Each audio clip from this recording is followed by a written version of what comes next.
这笑话并不好笑。范思哲自然笑不出来，嗡着声音应了一声。那些物事都在商队里，商队要一直跟着范闲出北门天关，此时自然不用拿出来。兄弟二人离开了车队，然后仔仔细细地说了一阵话，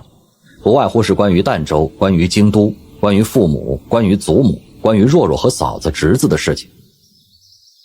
将要分别的时候，兄弟二人才重新回到了车队之旁。范思哲想到了一桩事情，眉头微皱，亲自从一辆马车里抱出了一个沉重的瓮子，抱到范闲身前，疑惑问道：这个是大殿下从东夷城送过来的，说是你千叮咛万嘱咐不能忘记的东西，这究竟是什么呀？这么重？哎，我可没敢打开看啊。范闲的表情忽然凝重了起来，旋即微微一笑，知道以自己的体力只怕抱不住这么重一个坛子，向着马车上招了招手，对下来的王十三郎说道：来，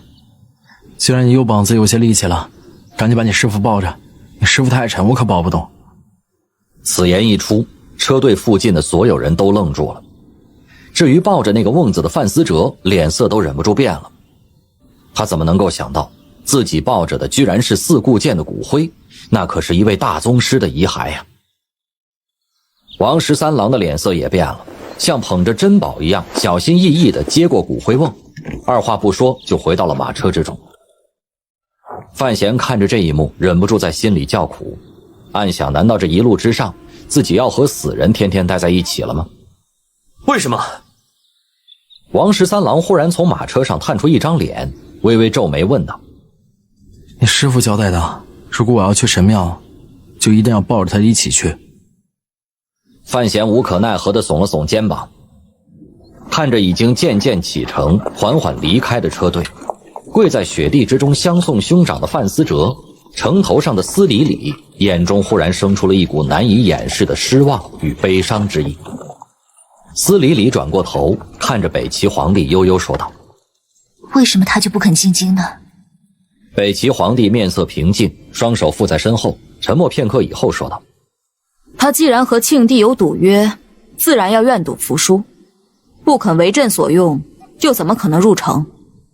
此去神庙，他让范家老二准备了这么久，想来也是有一定成算，你不要太过担心。可是朵朵怎么也不来和咱们说两句话呀？他现在的身份是范闲的友人，这一点必须让整个天下都明白。皇帝说完这句话，眼瞳里闪过一抹极其复杂的神情，便准备转身离开城头。便在此刻，他的眼睛忽然亮了起来，生出了淡淡满足。城下正在离开的车队上，只见范闲在向着这边招手，脸上笑意十足。北齐皇帝微微一笑，正准备招手以应，却忽然发现不大对劲，强行将手臂放下，只是在心里叹了一口气。范闲放下了手，坐回了马车之中，看着抱着四顾剑骨灰一刻也不肯放的王十三郎，和正倚窗观故国风景的海棠，在心里对自己说了一声：女人们，兄弟们，再见。再见的意思往往是不再相见，但范闲不这样认为。天底下所有知道他计划的人都认为他是一个疯子，认为他不可能活着从神庙里出来，但是他不相信这一点，因为叶青梅能，他也能。风雪送春归，这片大陆上的春天还在南边积蓄力量，北边的风雪却早已将所有的春意扼杀在了摇篮里。大陆北端1年360日，风刀霜剑严相逼，只怕是根本没有什么春天可言。漫天的风雪化作了一道道深刻入骨的刀剑，左一刀右一剑的劈斩着。3日里难得一见露出雪面的黑黝山石，就因为这些天冷冽无情的雕琢而显出死寂一般的姿态。这里是一片冰天雪地，更是一片死地，然而如今却有一列小黑点儿行走在百年孤独的雪原之上，沉默而坚定地向着北方行进。偶有数声犬吠穿透风雪的呼啸之声传向远方，带来几分鲜活的感觉。这个队伍中只有3个人，却足有60几只雪犬，牵动着承载着食物装备的长长雪橇，不断地向着北方进发。听闻这些行于极北之地的雪犬是雪狼的后代，只有那些能够忍受酷寒的北地蛮人才能够将它们驯化成为人类的好帮手。然而这些年大陆变得越来越寒，一出北门天关，气温骤降，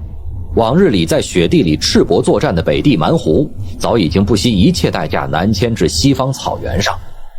雪原回归了平静，这些雪犬又是谁的呢？